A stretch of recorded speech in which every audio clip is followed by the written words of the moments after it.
Ay papasalamat po tayo sa Panginoon kasama ng ating mga kapatid sa Church of God International at meron tayong mabuting pagkakataon na muli ay makapagpatuloy ng ating pong ginagawa tuwing Biyernes. Ito naman po ang dating daan Worldwide Bible Exposition.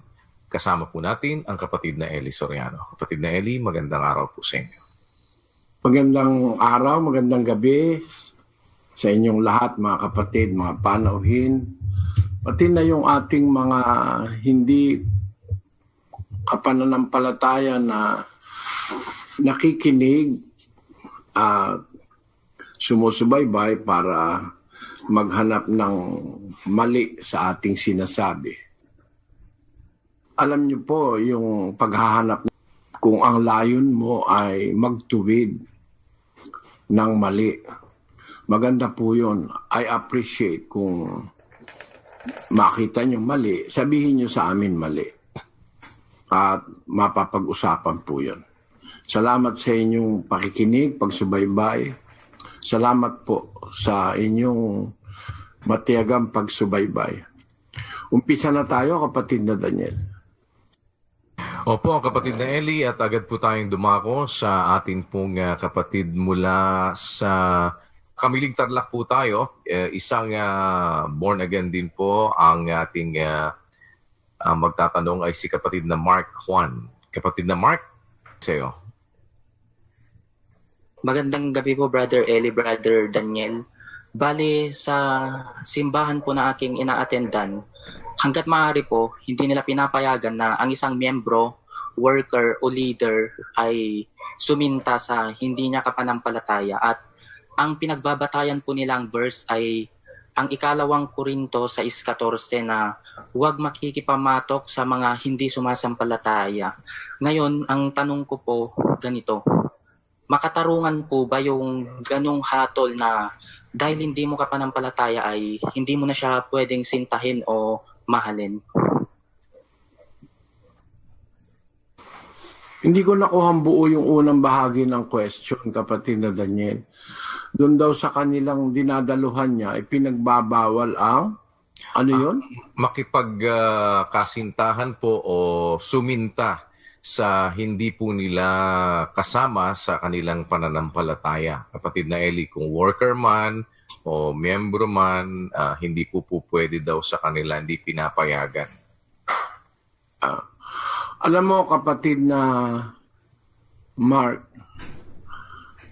meron tayo sa ano yun parang bagay ng tao, a thing of men, ng mga tao, na yung ating pagkakagusto, pagkakaroon ng crush o pagmamahal, pag-ibig, ano yan merong instinct ang tao na kahit halimbawa maganda para sa iba, sa kanya hindi maganda Ngayon, kahit hindi maganda sa iba, sa kanya maganda. Yun ang nagugustuhan niya. Ako kasi sa haba na ng panahon na ako'y nagtuturo sa mga kapatid sa Iglesia ng Diyos, madalas akong pagka mayroong magpapakasal, makikita ko, sabi ko, tinan mo nga naman kako ang kalooban ng Panginoon. Merong lumapit magpapakasal, pagkataba-taba ng babae, payat naman yung lalaki. Paano ka kung nagustuhan ito Meron naman pagkataas-taas ng lalaki, ang baba ng babae. Halos hanggang dibdib lang yung babae. Minsan naman baliktad, yung babae naman ang mataas, yung lalaki naman ang maliit. Meron akong nakita, iglesia ni Manalo, ay kapitbahay namin, diakono at saka diakonesa. Yung babae, pagkaganda-ganda ng babae, ang puti-puti. Sukat ang magustuhan ang isang taong kung tawagin Pedro Tapak. Alam mo kung bakit? Kasi yung kanyang lagi siyang nakatapak at ang kanyang paa, kapal na ng kalyo. Yun. Umpisa tayo sa ganun. Sana merong mga tao na kahit anong pintas ang gawin mo, yun ang gusto niya, yun ang mahal niya. Para bang natural na tumitibok yun, Nasa Biblia kasi yun.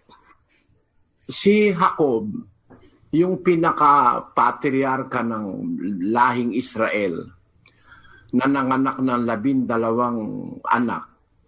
Ang talagang gusto nun yung si Raquel, Kaya nagsilbi siya doon sa kanyang biyenan na si Laban. Nagsilbi siya ng 7 taon para hinihingi niya ang kamay ni Raquel, mapangasawa niya. Nung gabi na siya ay ikasal, ang ginawa ni Laban ay may inuman yun, may inuman. Siguro lasing na. Ang pinapasok ni Laban doon sa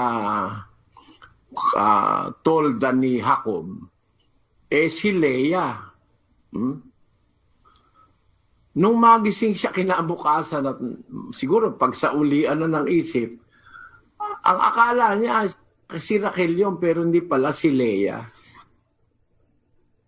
Ang nangyari, kapatid, ganito.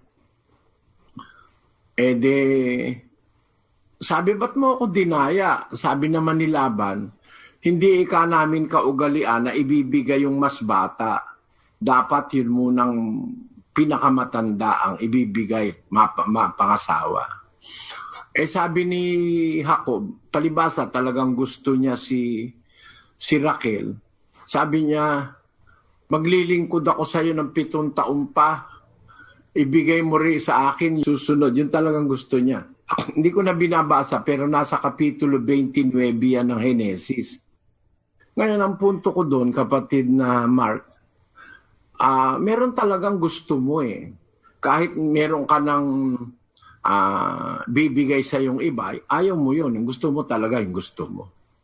Ang punto ko, hindi mo matuturuan yung isang mapupwersa na gustuhin niya yung ayaw niya. Pero ako, naniniwala ako, hindi naman masama na ang hanapin mong mapangasawa kung maghahanap ka, o kaya kung susunod ka sa Biblia, pwede namang huwag kang maghanap, Kasi ang sabi sa 19:14 ng Kawikaan ganito, Bahay at mga kayamanan ay minamana sa mga magulang, ngunit ang mabait na asawa ay galing sa Panginoon. Yung mabait na asawa galing sa Panginoon yon, sabi ng salita ng Diyos. Kaya kung gusto mo nung galing sa Panginoon, dapat mag-aasawa ka doon sa mga taong may takot sa Diyos. Yun ang unang preference mo. Tao na kumikilala sa Diyos, may takot sa Diyos. Huwag kang mag-aasawa ng ateista. Nako, sisirain mo ang buhay mo, pati kaluluwa mo. Pag nag-asawa ka ng isang babaeng hindi naniniwala sa Diyos. Ngayon, ang punto ko ganito, ang mabait na asawa galing sa Panginoon. A prudent wife is from the Lord. Kaya lang, minsan meron kang gusto, hindi mo naman kasama sa iglesia. Naman bawal yun. Hindi naman. Lalo na kung may pag-asa ka namang bandang huli, mahikayat mo, Kasi yun sinasabi ni Apostol Pablo doon sa unang Korinto, Kapitulo 7, versikulo 13, pakinggan mo kapatid. At ang babaeng may asawang hindi sumasampalataya at kalooban niyang makipamahay sa kanya, ay huwag niyang hiwalayan ang kaniyang asawa. Nakita mo? Sabi ng salita ng Diyos, yung babaeng may asawang hindi sumasampalataya. Meron pala sa unang iglesia na babae, kaanib, sumasampalataya. Pero yung kanyang asawa, yung lalaki, hindi sumasampalataya.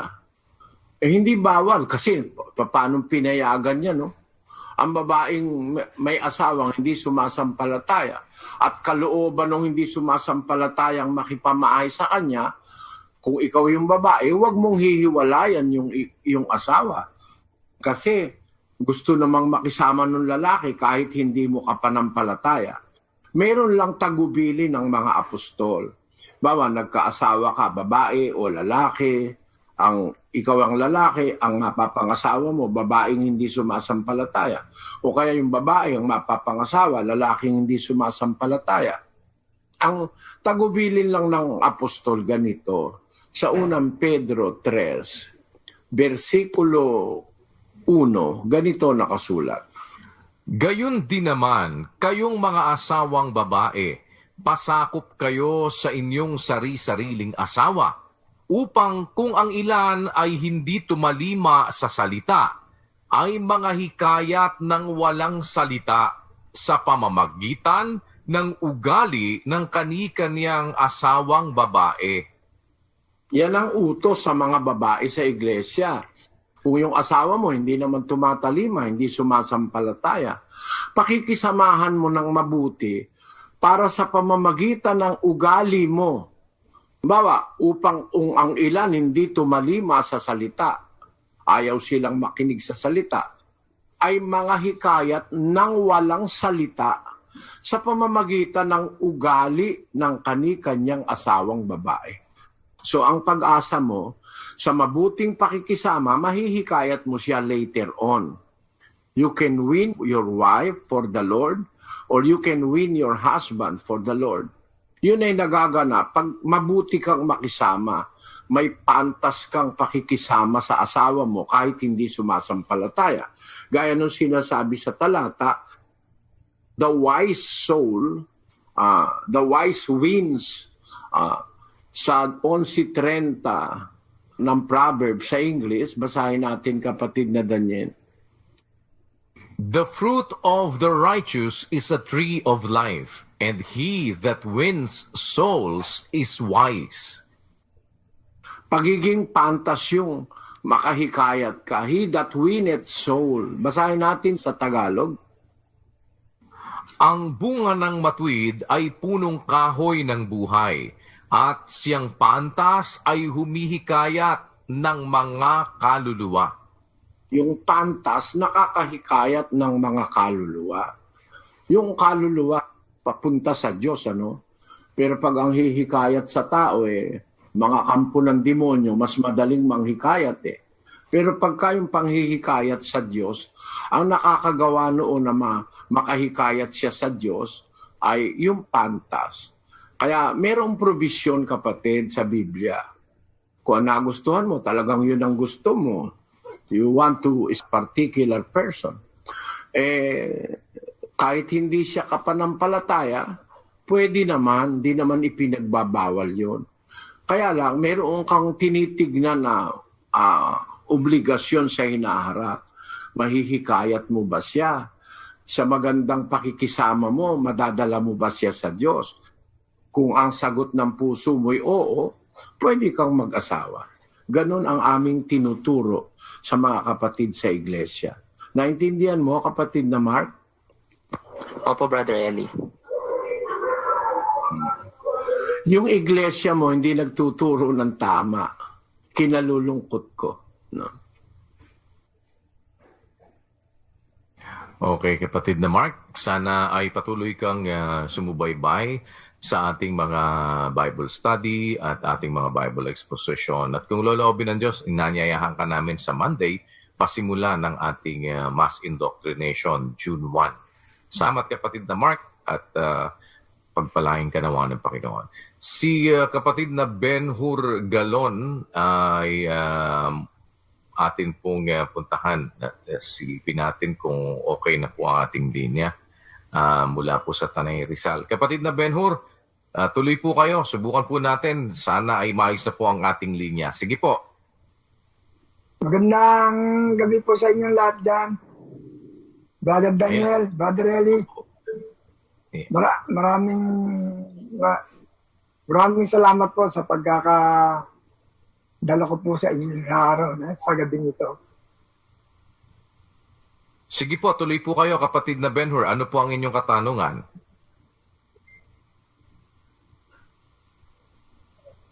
Ako po ay magtatanong, pero magpapaliwanag muna po ako na magmula nung ako po ay naging isang mananampalataya, ginalan ko na po ang pangalan nating Panginoon sa pagbasa, sa pagsulat, sa pagbigkas. Kaya po pagka nakakarinig po ako ng mga taong hindi gumagala, nalulungkot po ako. Kaya tatanong ko po sana sa inyo, Brother Eli, kung yung mga taong hindi gumagalang sa ating Panginoong Hesus, sa kanyang pangalan, meron po bang kaparusahan? Yun po ang aking tanong. Kasi po, nanonood ako ng YouTube, yung mga preacher na naririnig ko, magagaling po silang magpaliwanag, pero hindi po nila ginagalang ang pangalan natin.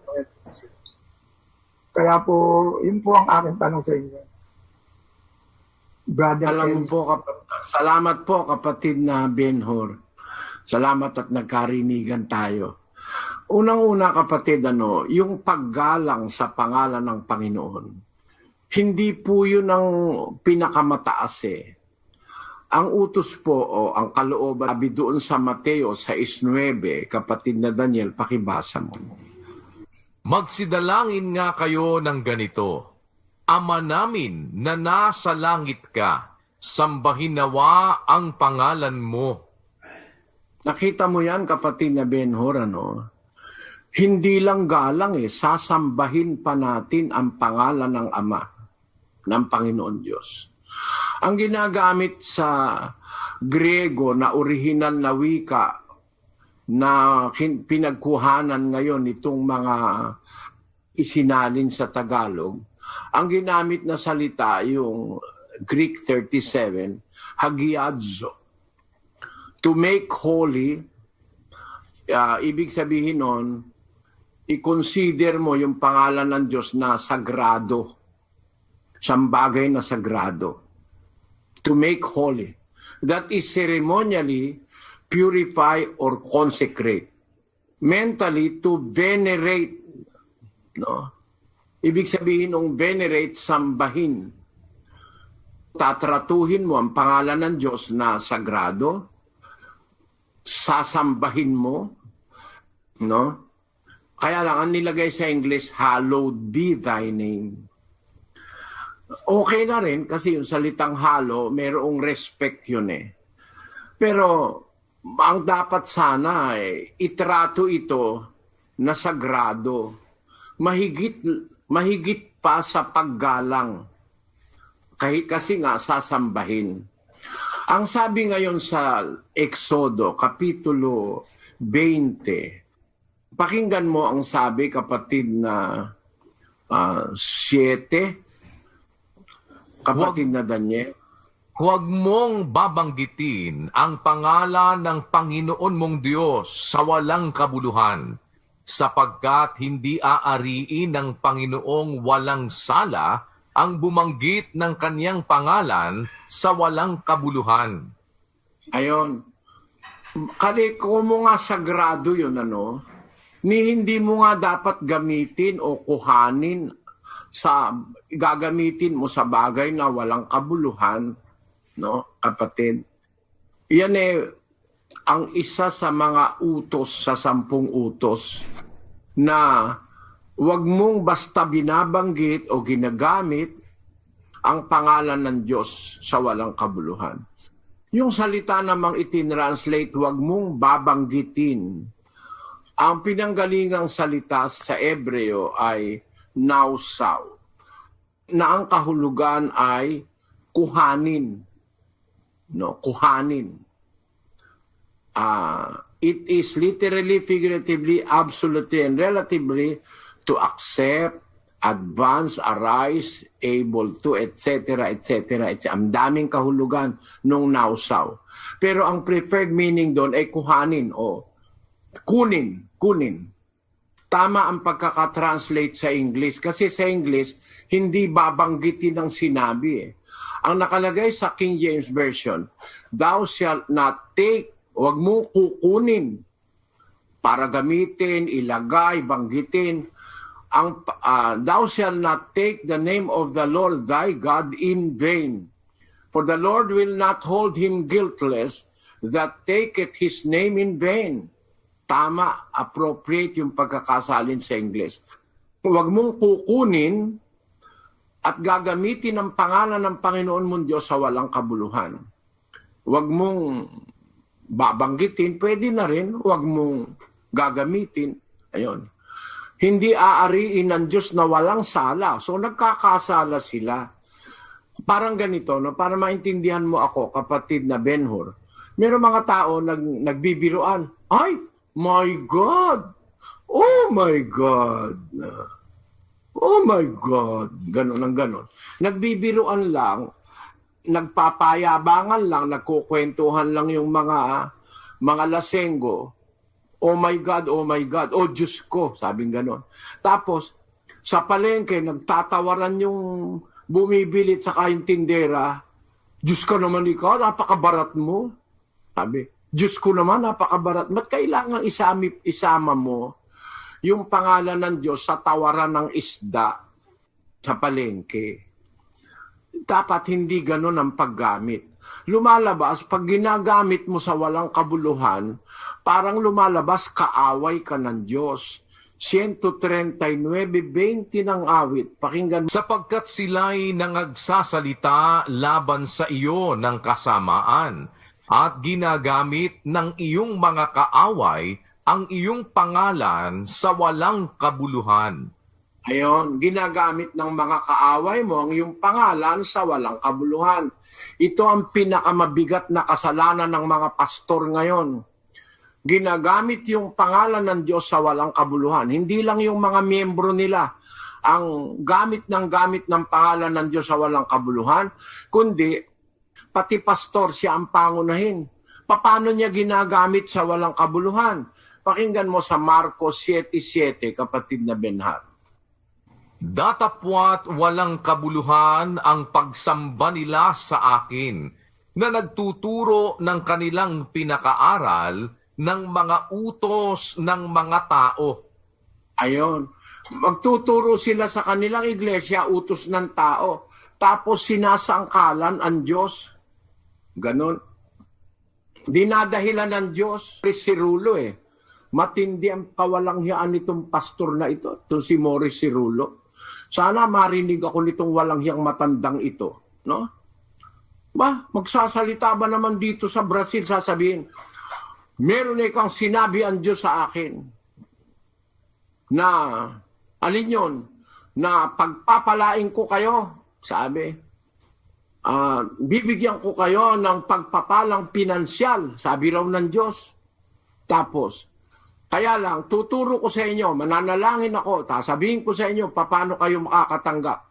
Pero, yan kang telepono mo, hawakan mo, tumawag ka, gumawa ka ng commitment na 900 hiyaw. Tindi ka ako nito?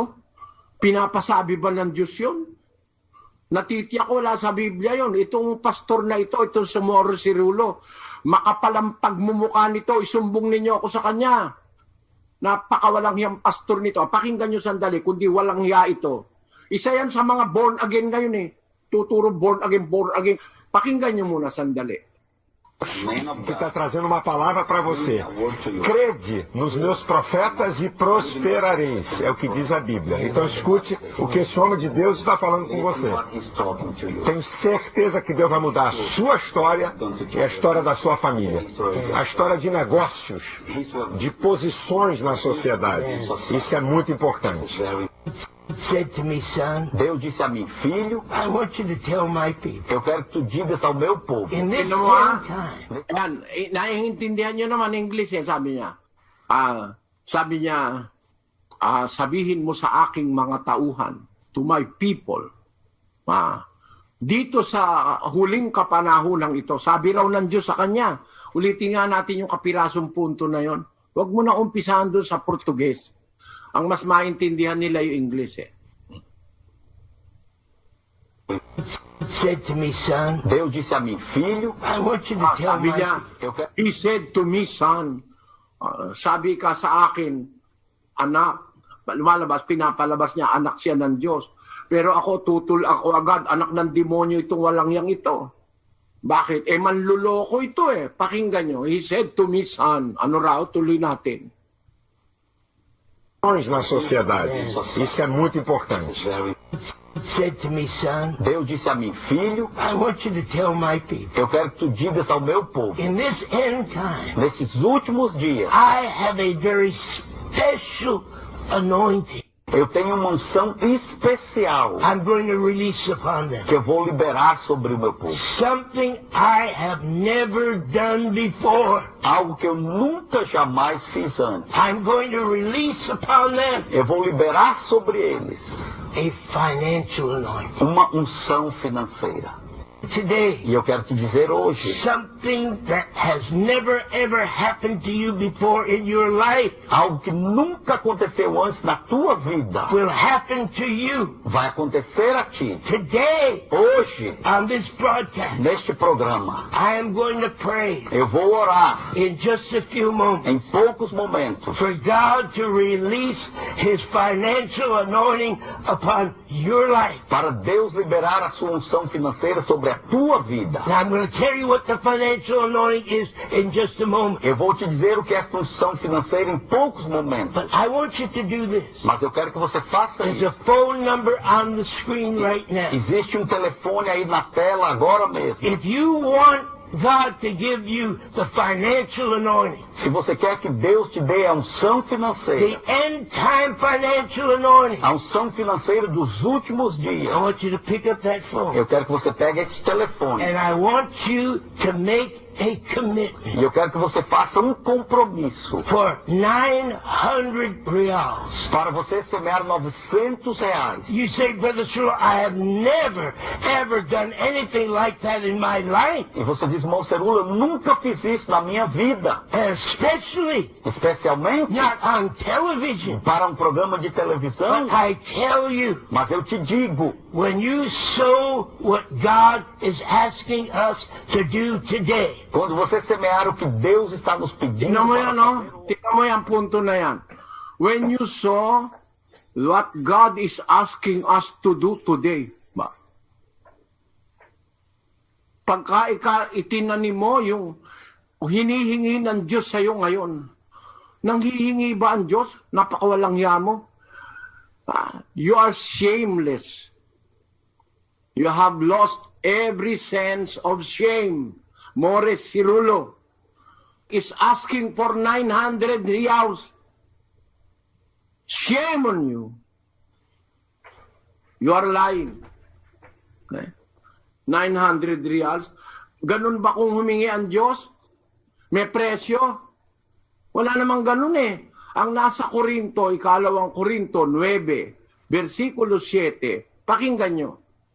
Magbigay ang bawat isa ayon sa ipinasya ng kanyang puso, huwag mabigat sa loob o dahil sa pinipilit, sapagkat iniibig ng Diyos ang nagbibigay na masaya.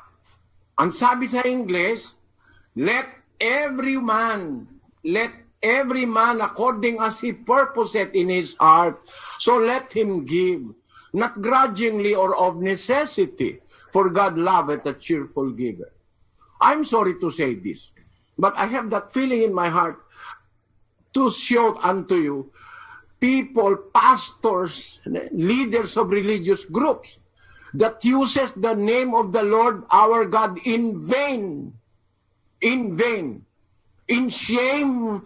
shameful teachings. But I'm sorry, they have lost every sense of shame. As it is written in the book of Ephesians, let us read that book of Ephesians, chapter 4, verse 19. Who being past feeling have given themselves even over unto lasciviousness, to work all uncleanness with greediness. in the International Standard Version, since they have lost all sense of shame.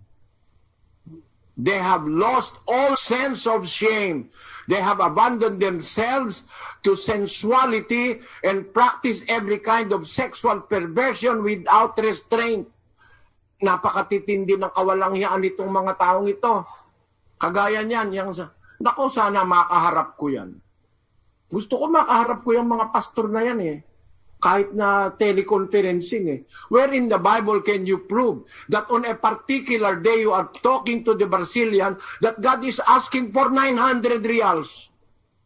That is shamefulness. Matinding kawalanghyan yan. Morris Cirulo, you are not a son of God. You are the son of your father, the devil, who is a liar. Because you cannot encounter any verse in the Bible that God is promising financial anointing in the last days. Financial anointing, where is that in the Bible? And where can you prove in the Bible that God is asking for 900 reals on that particular day? You are talking to the Brazilian people, and you allege that, why 9? Because it is 2009. Imagine that senseless reasoning. Let us continue that. Let us continue that particular portion. Why 9, he said. Let us read. You will receive from God. Você vai receber da parte de Deus something you have never received before. algo que você nunca recebeu antes. Why 9? Por que 9? Brother Solo, why are you asking for 9? Por que você está pedindo por 9? I'll tell you Eu why. vou te dizer por quê. Because this is the year 2009. Porque este é o ano de 2009. Bakit daw 9? Kasi ngayon daw ang taong 2009. Imagine this shamefulness. And there are Filipinos who are believing in this shameless man, son of Satan, not of God. I beg to disagree. Blatantly, you are a liar. There is no such teaching in the Bible. For you to be blessed by God, you have to invest 900 reals, and you are going to sow 900 reals because it is 2009. Now it is 2020. Maybe he will be asking for 2,000. 2,000 reals is about 200,000 pesos. Ganyang kalupit yung mga walang hiyana yan. Ginagamit ang pangalan ng Diyos sa walang kabuluhan. Kaya yan po, talagang masama yan, kapatid na Ben-Hur. Gagamitin mo ang pangalan ng Diyos sa walang kabuluhan, lalo na itong mga pastor. Nagtuturo ng aral ng tao, ginagamit yung pangalan ng Diyos sa walang kabuluhan. Mga kaaway ng Diyos yan. I'm sorry, kahit na ireklamo ako, payag ako eh. Kahit ireklamo ako, patunayan niya sa husgado na meron siyang mababasa sa Biblia na ang Diyos sa isang particular na panahon sa 2009 nanghihingi ng 900 reals. Antindin itong mga walang yang pastor na ito. Pasensya na kayo mga kababayan. No? Kapatid na Ben-Hur, nasagot na siguro tanong mo. Sabi mo, nagkakasala ba sila pag ginagamit nilang pangalan ng Diyos na walang paggalang? Tiyak na tiyak nagkakasala mga yan. At hindi lang paggalang. Ang itinuturo ng Diyos sa kanyang pangalan ay paggalang, pagsamba pa. No? Revere, reverence, pagsamba. Dapat na ipakita natin. Kaya ang panalangin tinuro ni Kristo, Ama namin na nasa langit ka, sambahin nawa ang pangalan mo. Yan po ang dapat nating maintindihan. Salamat kapatid na Ben-Hur, naunawaan mo po ang sagot. Opo. Maraming salamat po, Brother Ellen. Salamat po. Magandang araw po sa inyo. Maraming salamat po at lipat naman tayo ng Taytay Rizal pa rin, no? Isang miyembro naman po ng mga Baptist.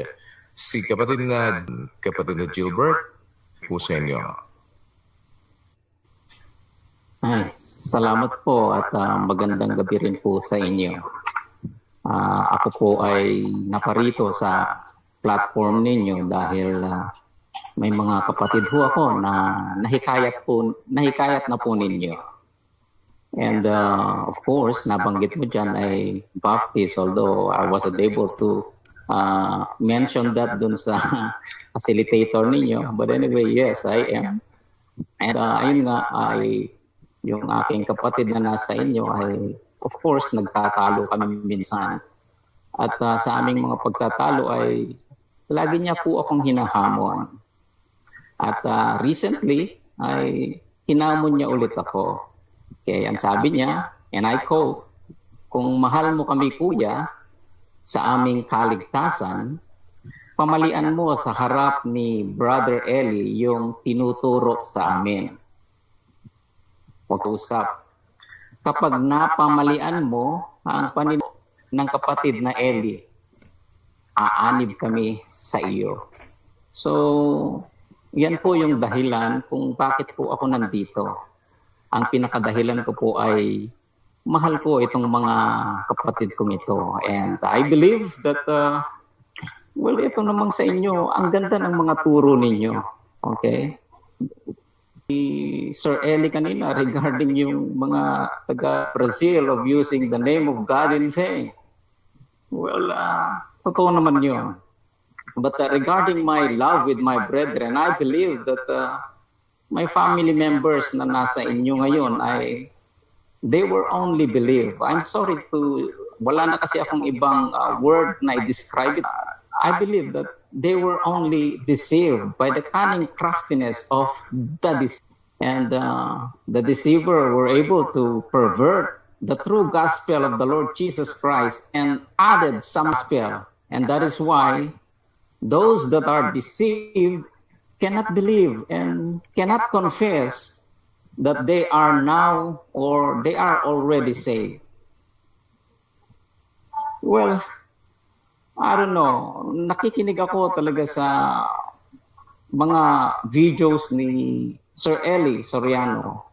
Pero nagtataka ako, ang ganda naman niyang magturo, pero nagtataka ako, bakit hindi masabi Soriano na siya ay ligtas na? So kung bakit hindi niya masabi na kayo ay ligtas na? Meron lang dalawang possible things na nasa isip ko. Probably there are more, pero masabi. Probably because ay hindi sinasabi ng banal na espiritu sa kanya na siya ay ligtas na. Well, sabi ng banal na espiritu ng Book of Romans na, 'di ba? With our spirit that we are the sons of God. And so yun yung isang reason siguro bakit hindi masabi ni Sir Eli Soriano na siya ay ligtas na. At sa kaduluduluhan pa ng kanyang buhay, ay na pwede niyang ay pwedeng naling lang din siya nung nagpasimula nung another gospel na tinutukoy sa Galatia.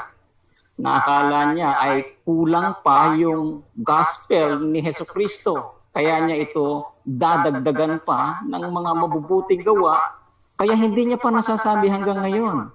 And sad to say ay doon sa mga napanood kong video po ni Sir Eli ay ginamit po niya si Apostle Paul as an example na kapareho niya ng pananampalataya na hindi nasabi ni Apostle Paul na ligtas siya, but he was able only to claim that he is saved at the last hour ng kanyang buhay. So ang tanong ko ho ay, bakit kayong mga dating daan ay hindi nyo kayang sabihin na kayo ay ligtas na? Well, sabi ni, yan yung naririnig ko sa inyong video. Okay, it is taking too long. This is a Bible exposition. There are other people waiting for their turn. Nakuha ko na, siguro, Daniel. First of all, I will tell you, we are not deceived. Maybe you are the one who is deceived.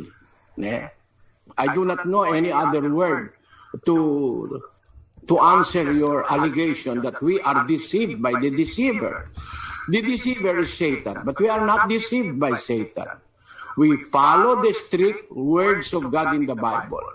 Ngayon, ang sasabihin ko sa iyo, kapatid, ganito. Sabi mo, ba't hindi ko masabing ligtas na ako? Ba't ang mga taga-datindahan di masabing ligtas na ako? Tapos, ang binasa mo, yung 8 ng Roma. Babasahin ko, hindi mo kasi binase. Roma 8:16, kapatid na Daniel.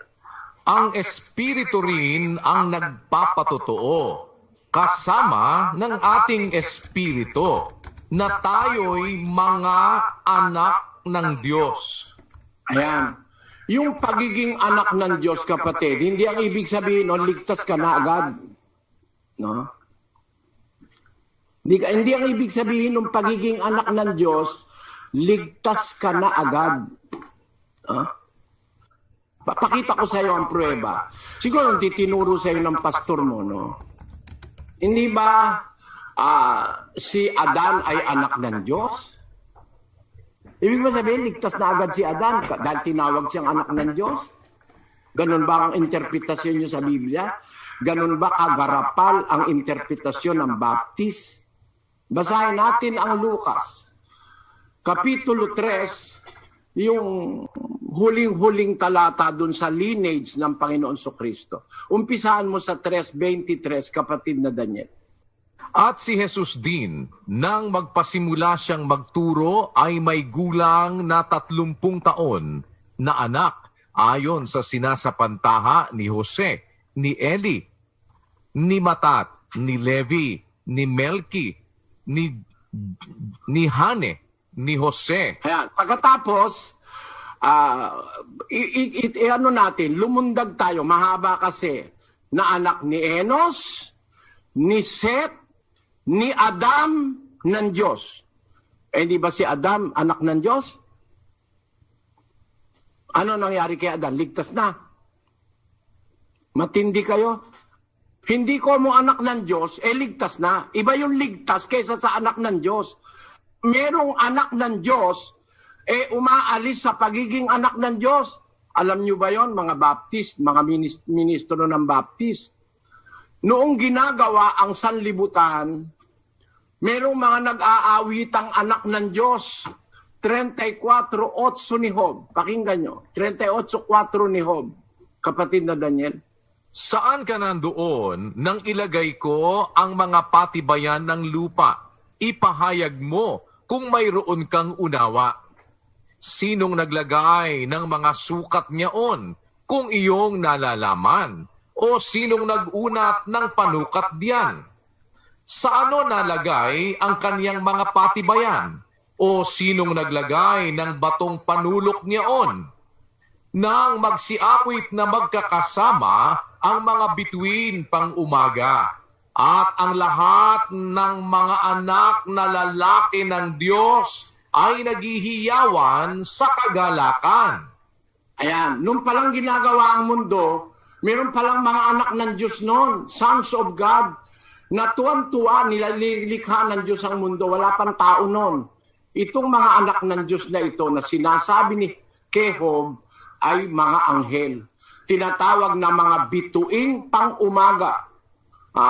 Ang sabi dun sa English, basahin natin na sa English yan. When the morning stars sang together and all the sons of God shouted for joy. Mga anak ng Diyos ito, mga anghel ano nangyari? Ligtas na. Ligtas na dahil anak ng Diyos. Mali ka dyan, kapatid. Diyan mo ba papatunayan na ang kapatid mo, mahal mo? Nagsasalita ka nang hindi mo naiintindihan Kung talagang mahal mo ang kaluluwa ng kapatid mo, magsuri ka muna. Hindi ko mo, may nabasa ka na, dahil tinanggap mo espiritu, anak ka na ng Diyos, kung lumaya sa'yo, alam mo ba na pwedeng lumayas ang Espiritu Santo ng Diyos? Ligtas ka na, sabi mo. 51 Gs ng awit. Pakinggan niyo mga kapatid. Likhaan mo ako ng isang malinis na puso, O Diyos, at magbago ka ng isang matuwid na espiritu sa loob ko. Huwag mong akong paalisin sa iyong harapan, at huwag mong bawiin ang iyong banal na espiritu sa akin. Tama, binabawi yan, hoy. Para sabihin mo, meron ako espiritu, ligtas na ako. Kagaguhan yan. Katarantaduhang walang katulad sa Biblia yan kung nakakaintindi ng Biblia ang makakausap mo. Hindi ko mo may espiritu ka, tarantado ka naman, ayaw mong gumawa ng mabuti, may anak ka pa rin ng Diyos, ligtas ka pa rin, ayaw mong gumawa ng mabuti. Tapos sasabihin mo, dinadagdagan ko ebanghelyo. Yung paggawa ng mabuti, hindi ko dinagdag, nasa ebanghelyo yon. Inalis lang mga baptist. Ayan ang dapat, tawagin mo yung pinakamataas sa inyo. Ayoko kita, kung hindi ka ministro, ayoko kitang kadiskusyon. Ang hamon mo kasi, diskusyon eh. Sabi mo, hinahamon ka ng mga kapatid mo. Nung sabihin mo, kung ano sabi mo, I quote, Kuya, kung mahal mo kami, patunayan mo sa harapan ni Brother Eli na tama yung iglesia mo, aanib kami sa'yo. Maganda yan. Kung ang gusto mo, patunayan mo, yan ang hamon mo, humanap kayong pastor mong pinakamataas sa inyo sa Baptist. Hindi ikaw, dahil hindi ka naman yata pastor eh. At kung pastor ka, kawa-awa naman mga kapatid mo, no? Biro mo, iniwan ka ng kapatid mo, sumama sa akin. Baka may nakita silang liwanag na hindi. Unang-una, mali ang presumption nyo, ang deduction nyo. Pagka pala anak ng Diyos, ligtas na. Hindi totoo yan. Maging sa mga anghel, na may mga nagkasalat na pahalaliman. No? Naging mga demonyo. Tapos sabi mo, anak ng Diyos, ligtas na. Mali yan, kapatid. Wala kang batayan dyan. Ang Diyos pwede niyang bawiin ang kanyang espiritu. Pag nagsalaula ka, kagaya nung miyembro sa Korinto, ligtas ba yun? 5:1 hanggang 3, kapatid na Daniel, ng unang Korinto. Sa kasalukuyay nababalita na sa inyo'y may pakikiapid. At ang ganyang pakikiapid ay wala kahit sa mga hentil, na isa sa inyo'y nag-aari ng asawa ng kanyang ama. At kayo'y mga mapagpalalo, at hindi kayo bagkus ng alumbay upang maalis sa gitna ninyo ang gumagawa ng gawang ito. Sapagkat ako sa katotohanan, bagamat wala sa harapan ninyo sa katawan, ngunit ako'y nasa harapan ninyo sa espiritu. Akin ngang hinatulan na ang gumawa ng bagay na ito na tulad sa pangalan ng nangagkakatipon kayo at ang aking espiritu na taglayang kapanginoong Jesus, upang ang ganyan ay ibigay kay Satanas. Nakita mo ng masama, ayaw mo gawin yung mabuti, nas. Sa ikawawasak ng kanyang lamang upang ang espiritu ay maligtas. Kaya yung espiritong ibinibigay ng Diyos sa bautismo, inaalis yun. Pagka ititiwalag ka sa iglesia totoo, yan ang masama sa iglesia na talagang sa Diyos kayo. Bakit ang dahi-dahin yung grupo? Puro kayo Baptist, Southern Baptist, Modern Baptist, Conservative Baptist. Bakit? Mahigit 100 Baptist. Ay talagang maraming demonyo nagtatrabaho dyan sa relihiyon ng mga Baptist. Ginawa kayong mga magkakadibisyon. Ang daming denomination niyang Baptist. At yan ang pinakamasamang relihiyon sa ibabaw ng lupa. Bakit? Ang advocacy niyan, ligtas na agad, tapos wala nang kailangan gawang mabuti. Sino nagsabi sa inyo hindi na kailangan gumawa ng mabuti? Ilagay mo nga ang kanilang aral sa screen. Kasi alam ko yan eh. Hindi nyo naman ako po pwedeng paglakuan pagdating sa relihiyon. Ano? Lahat ng aral ng relihiyon, pinag-aralan ko eh. Ito ang sabi ng mga Baptist. Kailangan lang daw sumampalataya, ligtas na. Malaking kasinungalingan yan. Kaya kayo ngayon, hilig na hilig na kami, ligtas na kami. Ligtas ka na sa COVID nga, hindi ka pa nakakatiyak na ligtas ka eh. Sabihin nyo, ba't ngayon wala kayong pagkakatipon? Subukan nyo magkatipon, ligtas na kayo? Napagbabawalan nga kayo ng gobyerno at saka ng mayor eh. Bakit? Hindi ka pa nga ligtas sa COVID-19 tapos ligtas ka na. Ito ang paniwala ng Baptist, oh. Once saved, always saved. Ilagay mo yun. Once saved, always saved. Minsan magpakailanman. Yan ay hindi a-apply sa inyo. A-apply sa sumusunod hanggang kamatayan. Nag-umpisa kang, isunod ka hanggang kamatayan, maliligtas ka. Hindi ligtas na. Ligtas. Tandaan nyo yan mga kababayan na nakikinig ngayon sa akin. Baptist kayo, anuman kayo, huwag kayong paloloko dyan sa mga nagsasabi niya, once saved, always saved. Ito ang aral ng Baptist. Page 52. Article 5. Justification. Ito po, pakibasa mo kapatid na Daniel. We believe that the great gospel blessing which Christ secures to such as believe in him is justification. That justification includes the pardon of sin and the promise of eternal life on principles of righteousness.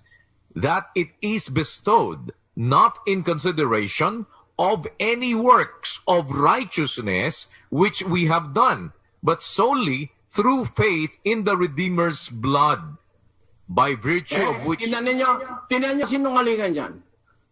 Ang justification daw, sabi ng Baptist, is bestowed not in consideration of any works of righteousness which we have done, but solely through faith in the Redeemer's blood. Kasi nungalingan yan, di totoo yan. Walang verse na ganyan sa Biblia. Na ang justification not in consciousness. Yun ba ang ibig nyo sabihin? Hindi na kailangan ng gawang mabuti para maligtas ka, ma-justify ka sa pamagitan lang ng dugo ni Kristo, ligtas ka na. Kanino uma-apply yung dugo ni Kristo? Yun ang tanungin mo muna. Baka mamaya, ikaw lang nag-apply sa sarili mo na ikaw na-redeem na ng dugo ni Kristo Para ma-redeem tayo ng dugo ni Kristo, may processes na tinuturo ang Biblia. Ikalawang Korinto 17. Pakilagay mo nga sa screen. Namasdan ninyo ang mga bagay na nahaharap sa inyong mukha. Kung ang sino man ay mayroong pagkakatiwala sa kanyang sarili na siya'y kay Kristo, ay muling dili-dilihin ito sa kanyang sarili na kung paanong siya'y kay Kristo. Kami naman ay gayon din. Ayan, sabi Apostol Pablo sa mga Kristiyano nung una, minamasdan ninyo ang bagay na nahaharap sa inyong mukha. Meron kasi kung tumingin, malapit lang. Yun lang nasa mukha niya. Hindi siya marunong tumingin sa malayo. Tandaan nyo yun, mga kapatid, yung punto na yun. Ang sabi ngayon niya sa mga ito, na kung tumingin lang nasa mukha nila, nasa harap ng mukha nila, kung ang sino man mayroong pagkakatiwala sa kanyang sarili na siya'y kay Kristo, muling dili-dilihin niya ito sa kanyang sarili. Kung paano siyang naging kay Kristo. Meron palang paraan ng pagiging kay Kristo. At hindi ka magiging kay Kristo kung ang tinitignan mo lang yung nasa harap mo. No? Basahin natin ang 1:5 ng 2 Pedro.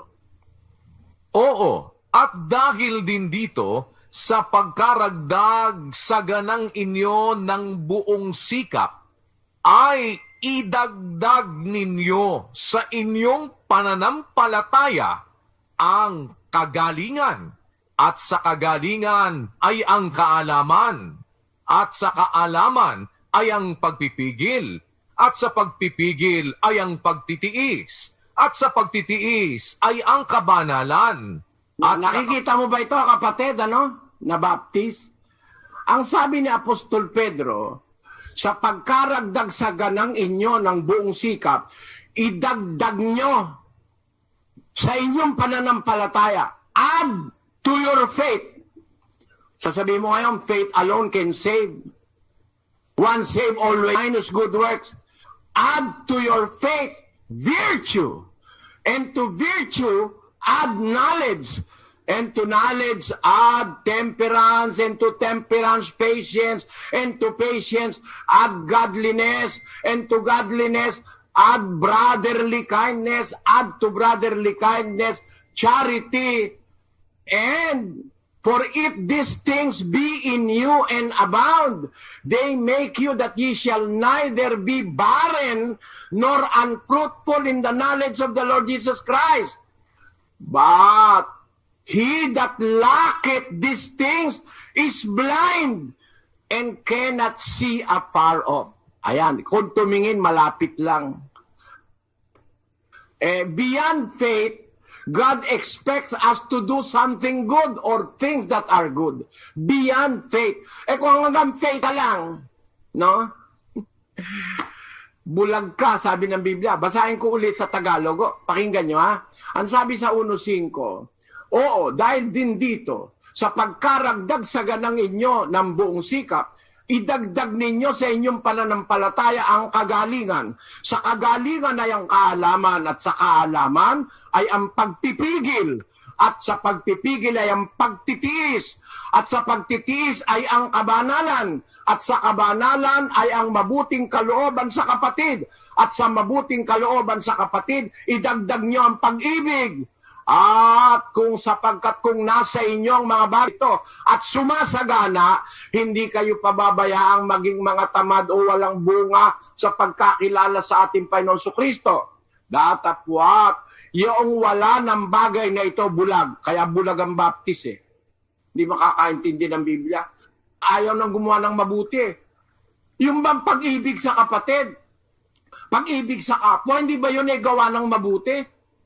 Paggawa ng mabuti yun eh. Sa inyo, wala na. Hindi na kailangan. Biro mo, sabi nun sa inyong doktrina. Sabi, justification, balik mo sa screen, is bestowed not in consideration of any works of righteousness. Mali, kapatid. Hahatulan tayo sa gawa. Tandaan mo yan. 22 ng Apokalipsis. Si Kristo may sabi nito. Biro nyo, blatantly, inaalis nyo ito sa Biblia. 22:12. Narito, ako'y madaling pumaparito, at ang aking gantimpala ay nasa akin, upang bigyan ng kagantihan ang bawat isa ayon sa kanyang gawa. Sasabihin nyo ngayon, hindi na kailangan ng any works of righteousness? Di ba blatant na kasinungalingan ng Baptist Church yan? I am calling the attention of all Baptist ministers. Can you prove to me that really salvation is attained only through faith? And you will be redeemed by the blood of Jesus Christ. The blood of Jesus Christ does not apply to the Baptist Church. Because the blood of Jesus Christ applies to the true church of the Bible. 28 of the book of Acts. Take heed therefore unto yourselves and to all the flock, over the which the Holy Ghost hath made you overseers, to feed the church of God.